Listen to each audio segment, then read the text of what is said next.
ముందుగా ఈరోజు national waters day అంటే 25 జనవరి 2024 ఈరోజు ఈ సంవత్సరం థీమ్ ఏంటంటే nothing like voting, I vote for sure అనేది ఆ థీమ్ తోటి ప్రతి ఒక్కరూ కూడా ఓటు వేయాలి అనే ఉద్దేశంతో ప్రతి సంవత్సరము కూడా కార్యక్రమము ఈ నేషనల్ వాటర్ డే సెలబ్రేషన్ అనేది జరుగుతుంది.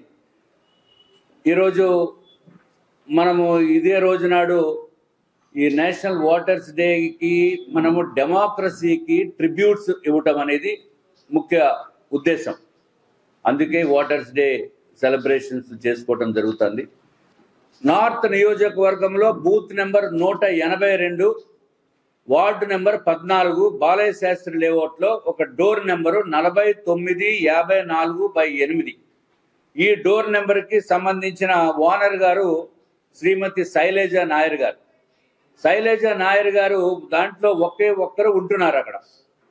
కానీ ఆ ఇంటిలో మాత్రము 67 దొంగోట్లు పుట్టుకుని వచ్చేసినాయి.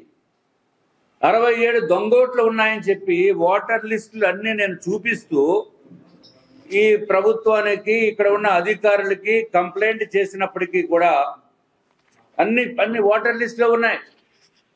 కంప్లైంట్ చేసిన తర్వాత ఇమీడియట్గా కలెక్టర్ గారు ఏమన్నారంటే, ఆయన కూడా కలవడం జరిగింది, మన డిస్ట్రిక్ట్ కలెక్టర్ గారిని. తప్పనిసరిగా ఈసారి తీసేస్తాము, ఈ వచ్చే ఎన్నికల వాటర్ లిస్ట్ వస్తుంది జనవరి 22 నాడు, దాంట్లో రెడ్డి పరిశ్రమ తీసేస్తామని చెప్పారు. నేను కలెక్టర్ గారిని కలిశాను, 16 నవంబర్ని కలిశాను. ఆయనే చెప్పారు 57 ఓట్లు దొంగ ఓట్లు ఉన్నాయి, దాంట్లో తొలగిస్తామని చెప్పారు. సరే తొలగించేస్తారేమో అనుకుని మేము అనుకున్నాము. ఇప్పుడు ఈ లిస్టు నిన్న వచ్చింది, వెరిఫై చేస్తే 57 ఓట్లు దొంగ ఓట్లకి కేవలము 5 ఓట్లు మాత్రమే తొలగించారు. అంటే ఇంకా 52 ఓట్లు అక్కడ దాంట్లో దొంగ ఓట్లు ఉన్నాయి. మరి లిస్టు ప్రిపేర్ చేసేమో డెమోక్రసీ పునరుద్ధరించేస్తాము, లేకపోతే డెమోక్రటిక్గా ఎలక్షన్స్ జరగాలి అనే భావన ఎలక్షన్ కమిషన్ ఆఫ్ ఇండియాకి ఉందేమో కానీ ఇక్కడ మాత్రం జరగటం లేదు. వీళ్ళని అడిగితే మీరే పెట్టుకోండి, ఇప్పుడు మాకేమో ఆ వెబ్సైట్ మాకు ఓపెన్ అవ్వట్లేదు, మేము చేసేదానికి మాకు అధికారం లేదు, ఇప్పుడు ఎవరైనా మళ్ళీ పబ్లిక్కి చేయవలసిందంటారు. ఏంటో గందరగోళమైన పరిస్థితి. ఈ ఎలక్షన్స్ సజావుగా సాగుతాయనేది మాత్రం నమ్మకం లేదు, దీంట్లో ఏమాత్రం సందేహం లేదు. పోనీ ఇది ఒక్కటే ఇదని చెప్పి డైరెక్ట్గా డూప్లికేట్ ఓట్లు, అంటే ఒక్కొక్క వ్యక్తికి 2 ఓట్లు, ఒక్కొక్క వ్యక్తి 2 ఓట్లు చొప్పున 114 ఓట్లని మేము ఐడెంటిఫై చేశాం. పోనీ 114 ఓట్లు డిలీట్ చేశారంటే ఇంకొక 9 ఓట్లు, దాన్ని కూడా ఆ డూప్లికేట్ ఓట్లు ఒక మనిషికి 2 ఓట్లు, అవి కూడా అలాగే ఉంచారు. అంటే కంప్లైంట్లు ఇచ్చినప్పటికీ కూడా ఏ మాత్రము చలనం లేకుండా అసలు ఈ అధికారులు ఏమి చేస్తున్నారో కూడా తెలియనటువంటి పరిస్థితి. మళ్ళీ గ్రామ వాలంటీర్స్ వ్యవస్థ ఉంది, అది కాకుండా ఈ బిఎల్ఓలు వ్యవస్థ ఉంది, సెక్రటేరియట్స్ వ్యవస్థ ఉంది. ఇన్ని వ్యవస్థలు పెట్టుకుని వీళ్ళు కావాలని చేస్తున్నది ఇది చాలా చాలా దౌర్భాగ్యము. ఇది ఎవరితో చెప్పుకోవాలో తెలియట్లేదు, ఎందుకంటే ప్రధానమంత్రి చెప్పేది కాదు ఇది.